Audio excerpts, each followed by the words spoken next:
Fidanzato killer in preda ad un raptus, uccide una giovane ragazza di Favara, avrebbe confessato e tentato il suicidio.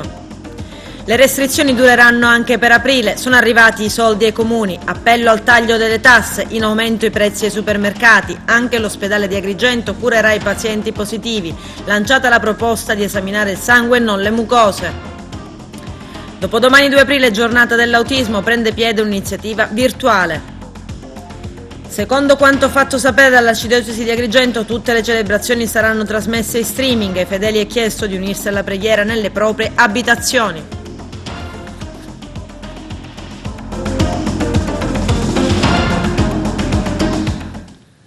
Bentrovati gentili telespettatori al nostro appuntamento con l'informazione. In apertura il femminicidio di Loredana 40, 27 anni, una giovane ragazza di Favara uccisa dal fidanzato. C'è il servizio.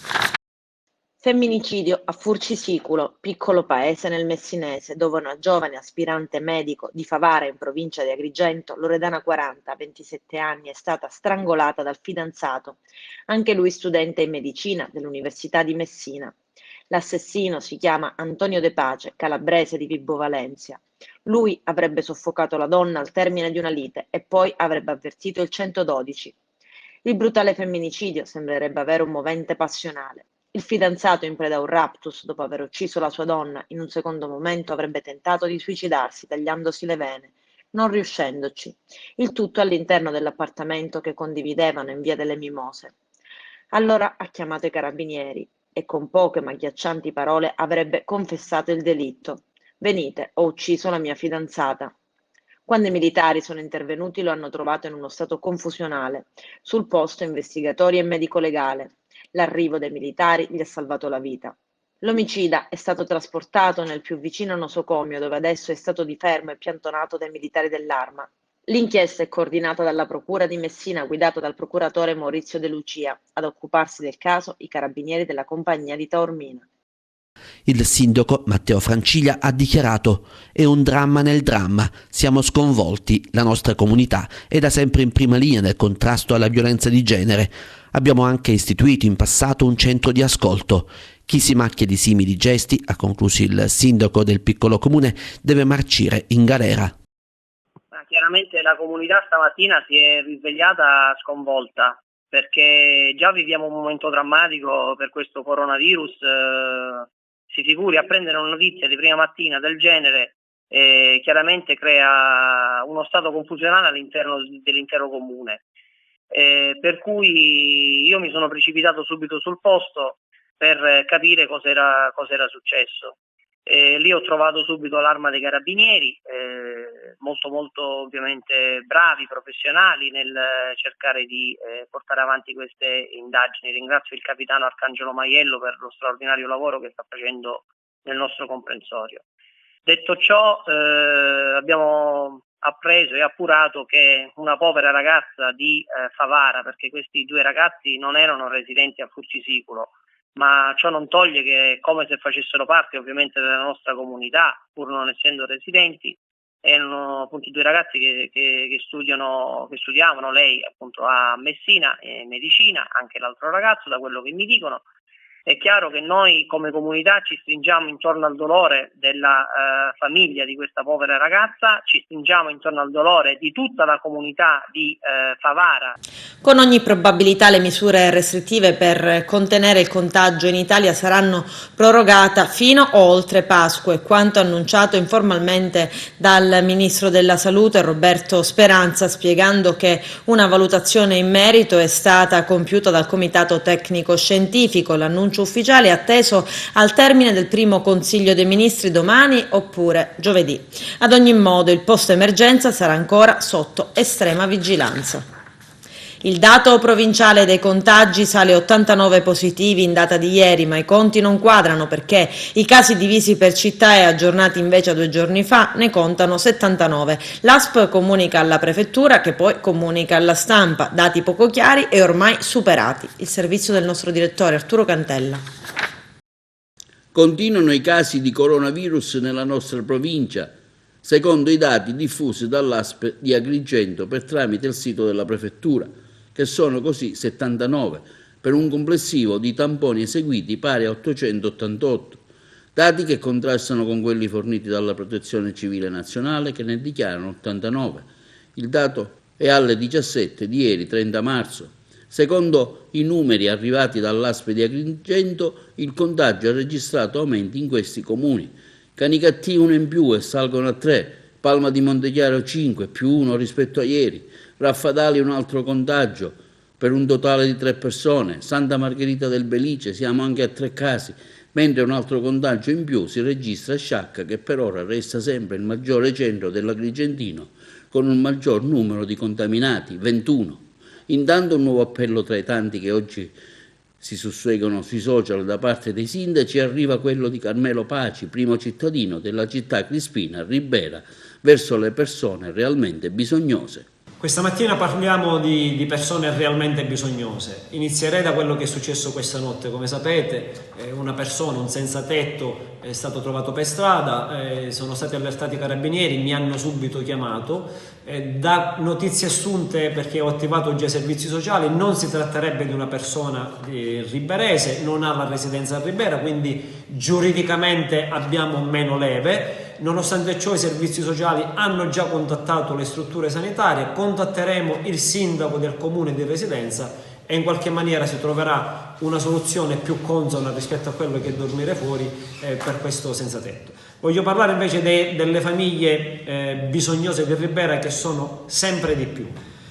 Da stamattina si possono fare le richieste per i buoni spesa. Innanzitutto si possono fare tramite internet, basta collegarsi nel sito del Comune di Ribera, troverete il modulo, si fa la richiesta tramite internet senza uscire fuori di casa presso questo indirizzo: servizi sociali @comunediRibera.ag.it. Per tutte quelle persone che riescono a farlo senza uscire di casa, vi prego, non uscite di casa e fatelo comodamente.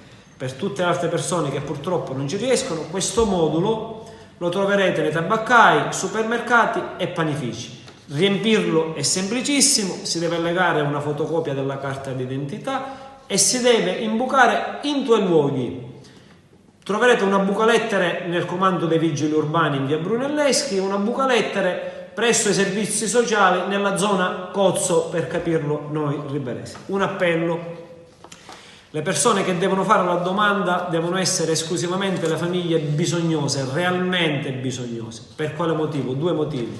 Il primo, perché trattandosi di un'autodichiarazione, chiunque dichiari il falso, noi siamo costretti a fare dei controlli incrociati. In questo caso i servizi sociali, la politica non c'entra e non osserverà nessun documento, chiaramente. I servizi sociali e lo staff faranno dei controlli incrociati, quindi qualcuno rischia di essere anche denunciato per falso. Il secondo motivo, quello più importante, invece, è se il signor Carmelo Paci, che magari non ha bisogno, fa la domanda e viene erroneamente accettata, toglie soldi a qualche famiglia realmente bisognosa. Quindi vi prego, questa richiesta, e vi prego di diffonderlo, questo messaggio, la devono fare soltanto le tantissime famiglie bisognose. Noi già dal 9-10 marzo, assieme alla Caritas, alla San Vincenzo, alla Protezione Civile, abbiamo e continuiamo a assistere tantissime famiglie bisognose. Purtroppo le famiglie bisognose in questi ultimi giorni sono sempre di più. I buoni, per chi ne ha diritto, vi verranno consegnati a casa.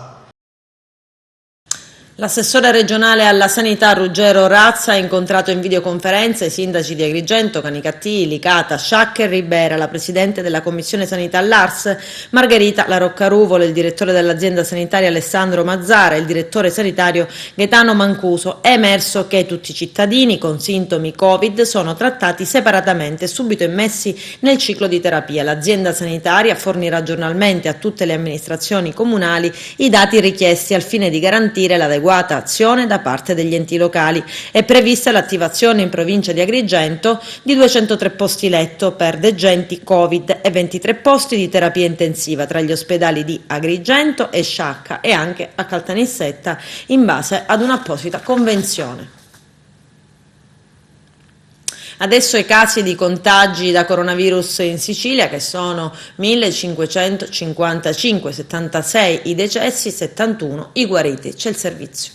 Numeri in aumento in Sicilia e questo è il quadro riepilogativo della situazione nell'isola aggiornato alle 17 di ieri, lunedì 30 marzo, in merito all'emergenza coronavirus, così come comunicato dalla regione siciliana all'unità di crisi nazionale. Dall'inizio dei controlli i tamponi effettuati sono stati 14.758, di questi sono risultati positivi 1.555 più 95 rispetto all'altro ieri, mentre attualmente sono state contagiate 1.408 persone più 78.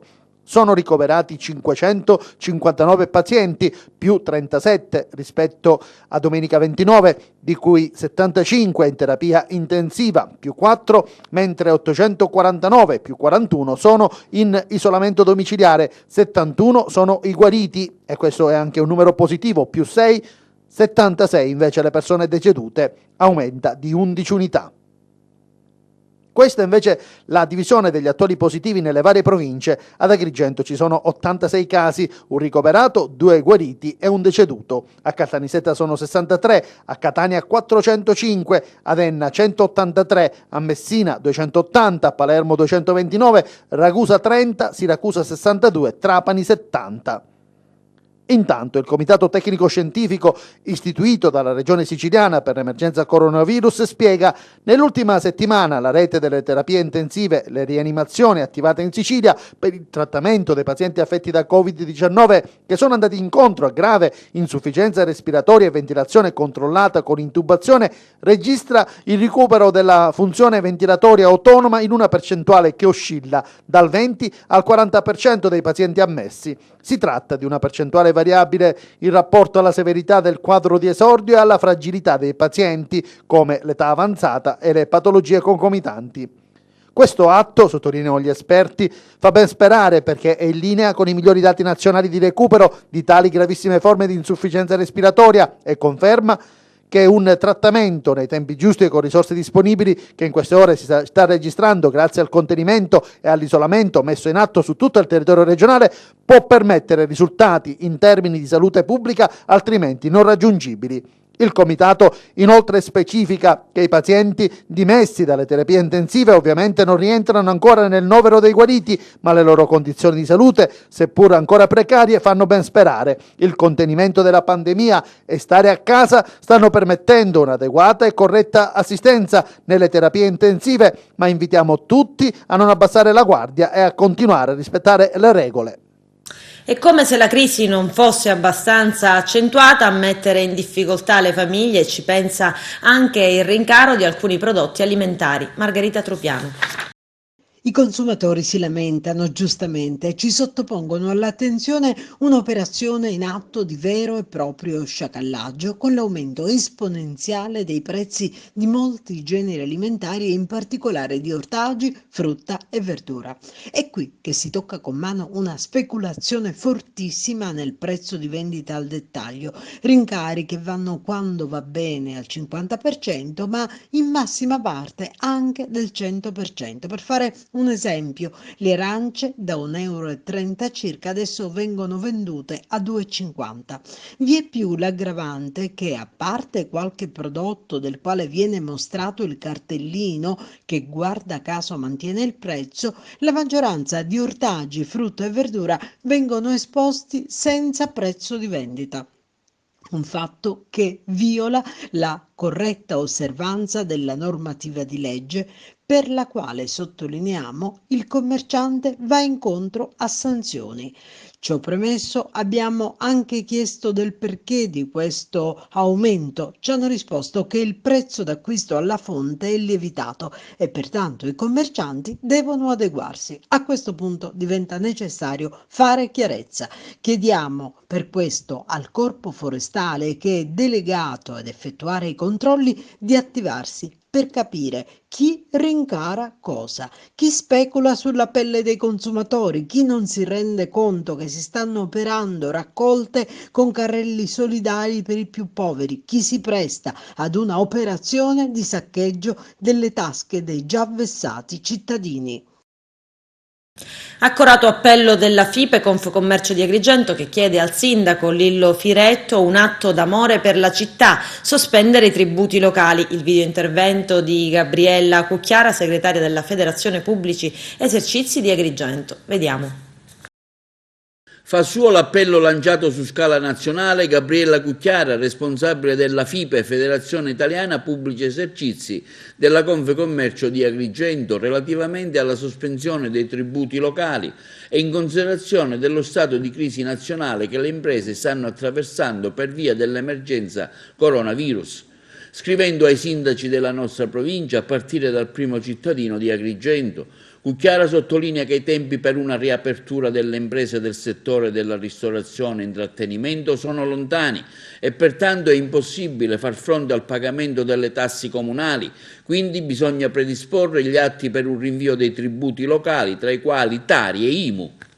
L'impatto che il Covid-19 ha avuto nelle nostre vite è stato devastante. Nel giro di nulla tutto è cambiato e ci siamo ritrovati catapultati in una realtà completamente differente da quella a cui eravamo abituati a vivere.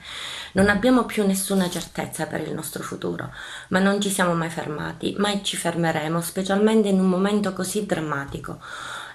Come associazione abbiamo continuato a lavorare accanto all'organo nazionale affinché il governo ascolti la nostra voce, che è quella degli imprenditori di tutta Italia, perché la nostra economia è al tracollo e sicuramente senza gli aiuti necessari non saremo più in grado di ripartire. Oggi però il nostro appello è rivolto nuovamente al nostro sindaco. Lillo, mi permetto di chiamarti per nome. Oggi è arrivato il momento di dimostrare l'amore e la vicinanza ai tuoi cittadini. Come presidente di categoria ti chiedo ancora una volta di sospendere i tributi locali. Le nostre imprese sono chiuse già da parecchio tempo e secondo il governo saremo gli ultimi a ripartire.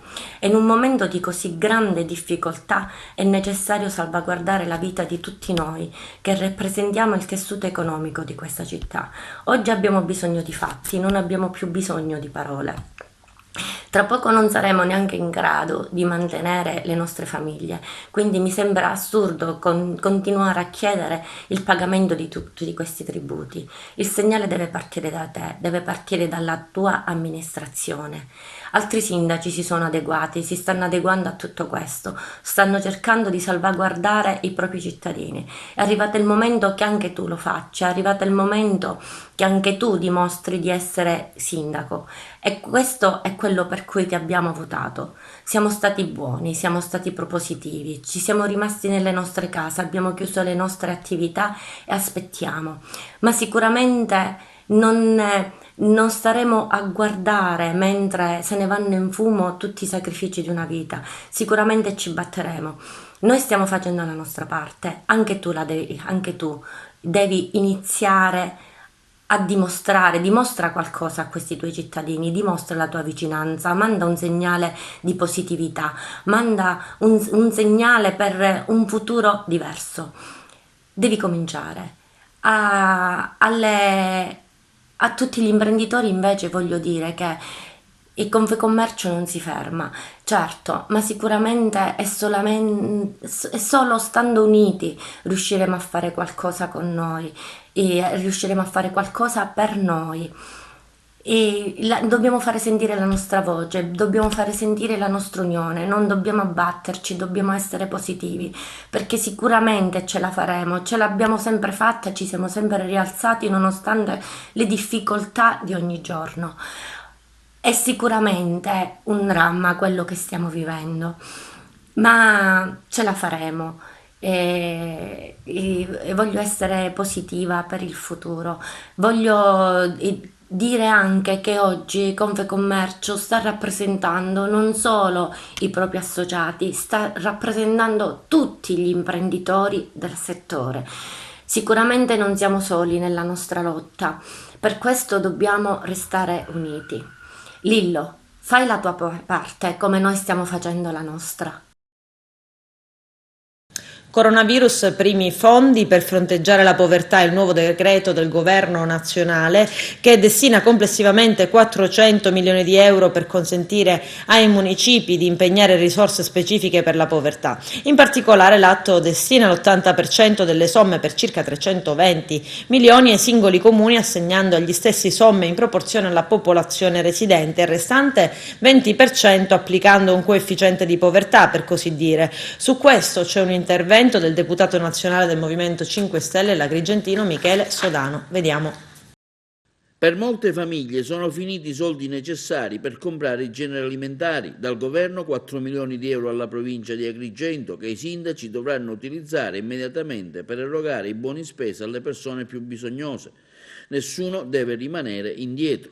Questo è il videomessaggio inviatoci dall'onorevole Sodano di 5 Stelle, componente della Commissione Bilancio della Camera dei Deputati. Cari concittadini, buongiorno. Prima di tutto voglio ringraziare la grande rete della solidarietà di Agrigento. Penso ai volontari della Caritas, ai volontari di strada, ai volontari della protezione civile, che tempestivamente hanno dato un grande aiuto a chi in questo momento si trova in una situazione di grave difficoltà economica. L'emergenza del coronavirus ci sta facendo riscoprire il senso della responsabilità e il senso della solidarietà, dell'aiutare il prossimo. Oggi anche lo Stato si unisce a questa missione, quella di aiutare chi non riesce più a fare la spesa, chi non può più portare a casa il pane e il latte per sfamare i propri figli. E purtroppo di queste persone ce ne sono tante. Così con il DPCM del 28 marzo abbiamo stanziato su tutto il territorio nazionale 400 milioni di euro che i sindaci dovranno spendere con l'obbligo di erogare buoni spesa, beni alimentari e farmaci a chi ne ha più bisogno. E non sono 7 euro a testa come dice qualche buontempone. Nella nostra provincia di Agrigento, per esempio, arriveranno 4 milioni di euro. Faccio qualche esempio: 444.000 euro ad Agrigento, circa 300.000 euro a Canicattì e a Favara, 155.000 euro a Porto Empedocle. Noi vigileremo su queste somme, collaboreremo con i sindaci per fare in modo che vengano destinate a tutti coloro che ne hanno veramente bisogno, perché nessuno deve rimanere indietro. Voglio concludere questo messaggio facendo i migliori auguri al marito della sindaca di Porto Empedocle, Ida Carmina, che è stato colpito dal Covid-19. Andrà tutto bene. Ci fermiamo per la pubblicità, a tra poco, vi aspetto. Il sindaco di Comitini, Nino Contino, che è anche un medico, propone di valutare la presenza del coronavirus attraverso il sangue e non le mucose. Il nostro direttore Arturo Cantella. Dottore Contino, lei ha lanciato oggi un'iniziativa sicuramente molto interessante e originale. Ricordiamo che lei è un medico. Perché non esami sierologici a tappeto? Ecco, c'è questa iniziativa, ce la spiega gentilmente? Ad oggi non c'è stato un indirizzo del governo ad autorizzare i laboratori sia pubblici che privati ad effettuare esami sierologici. E io ritengo in questo momento importantissimo. Ad oggi si fanno esclusivamente i tamponi faringei, che sono quelle metodiche che permettono di prelevare del muco, del materiale serioso dall'urino faringe, e quindi questi ci permettono di ricercare il virus quando è presente. L'esame serologico ha delle potenzialità, perché noi potremmo individuare le persone che hanno alti valori di immunoglobuline, quindi significherebbe che sono persone attualmente con il virus operativo, ma ha anche un'altra finalità. Noi possiamo individuare le persone che già sono immuni, che hanno avuto il contatto con il virus e che non hanno avuto nemmeno sintomatologia. L'importanza di questo esame, di questa ricerca, è quello di avere a disposizione persone che sono operative. Quindi noi facciamo il caso che noi estendiamo questo tipo di ricerca negli operatori sanitari, di chi si occupa della distribuzione degli alimenti, docenti, chi ha relazione con il pubblico, quindi noi andremo a individuare persone immunizzate e in questo contesto di pericolo, di rischio di infezione abbiamo delle persone che sono immuni, quindi potrebbero prestare i loro servizi. Io lo ritengo di importanza notevole. Si tratta di un esame molto semplice da condurre, sono dei kit che costano anche pochissimo. I kit possono essere dati famiglia per famiglia alle persone interessate, la persona se lo fa a casa, è come il tipico test che si fanno a casa, i test di gravidanza, non si fanno con sangue, si fanno con altre cose, fa con una gocciolina di sangue in un kit e ti dà l'esito che poi può essere letto da un operatore o anche dalla persona interessata. Come mai nessuno ci ha pensato, dottore Contino? Guardi, non lo so se qualcuno ci ha pensato o meno, a me risulta che qualche laboratorio di analisi già si era fornita, ma non è dotato di idonee autorizzazioni. Non lo so perché non vengano autorizzati. Probabilmente la difficoltà è legata al fatto che i laboratori autorizzati devono essere in condizione di poter ricevere persone che possono risultare anche portatori del virus, quindi c'è tutta una pratica da seguire, ma considerando che trattandosi di kit il problema verrebbe superato perché potrebbero essere distribuiti casa per casa.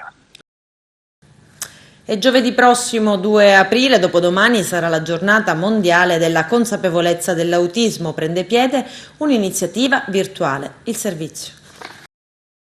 Il 2 aprile ricorre la giornata mondiale della consapevolezza dell'autismo. Oggi più che mai le famiglie vogliono che si puntino i riflettori sulle necessità e le difficoltà che vivono sotto la paura e le costrizioni a casa imposte dalla pandemia. Nasce così l'idea di mobilitare gli utenti dei social attraverso un'iniziativa virtuale che rappresenti l'abbraccio sincero rivolto alle famiglie speciali e ai loro figli. L'idea è il frutto della collaborazione tra l'associazione Vita Autismo Onlus, l'ASP tramite il distretto di Agrigento, l'Ufficio dei Disabili Gravissimi, il Servizio di Sociologia, Educazione alla Salute, le scuole, l'Associazione Panica Musica, il Centro Antiviolenza e Antistalking, Telefono Aiuto di Agrigento. I club service, musicisti, attori, artisti e giornalisti. Si tratterà di realizzare un breve videomessaggio di solidarietà che dovrà terminare con l'hashtag Insieme per l'autismo. Dovrà essere pubblicato sui propri profili e condiviso al fine di sensibilizzare l'opinione pubblica su questa tematica. Il 2 aprile è questa giornata mondiale della consapevolezza dell'autismo. Il coronavirus ci costringe a stare bloccati in casa e tutto quello che di solito le associazioni fanno per mettere in moto questa macchina che oggi si è messa in moto alla RAI, a quanto pare, ne hanno già parlato, siamo costretti a rimanere, a crearci qualcosa da casa. E allora, un po' contattandoci tra di noi associazioni, è venuta fuori l'idea di fare qualcosa di virtuale, un po' come si è fatto l'altro giorno per la giornata di Dante, e quindi mobilitare un po' il popolo di Facebook e quello di Instagram principalmente, promuovendo questa iniziativa. L'iniziativa in cosa consiste? Che ciascuno di noi, di chi se la sente di fare, deve pubblicare sul suo profilo Facebook un breve videomessaggio in cui dice di aderire come giornalista, come musicista, come attore, quindi proprio abbiamo fatto tutte le categorie per dire ci sono tutti. In pratica quindi fanno questo breve videomessaggio in cui dicono di essere vicini alle famiglie che hanno questa patologia, soprattutto adesso perché noi famiglie abbiamo tante difficoltà a tenere i nostri figli dentro casa. E qui non se ne sta parlando di niente, ci sono 1000 DPCM e non c'è mai un trafiletto che dica. Molti sindaci si sono mobilitati, hanno fatto ordinanze in cui concedono per esempio i brevi uscite in macchina a questi ragazzi, hanno routine stravolte, quindi per noi è difficile. Ma lasciamo stare questo, in verità l'iniziativa non vuole proprio aprire polemiche, ma vuole essere un momento per dire il mondo dello sport, della televisione, del giornalismo c'è ed è sempre presente accanto alle famiglie.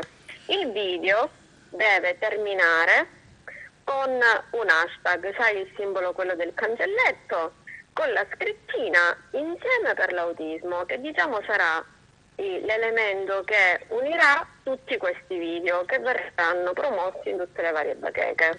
L'iniziativa qui, oltre che da me, è supportata, infatti in questo video che io pubblicherò domani, che è un video promozionale, è supportata da ASP con il servizio di sociologia con Giorgio Patti, poi con l'unità operativa educazione alla salute del dottor Alaimo, perché con loro avevamo deciso di fare questo progetto.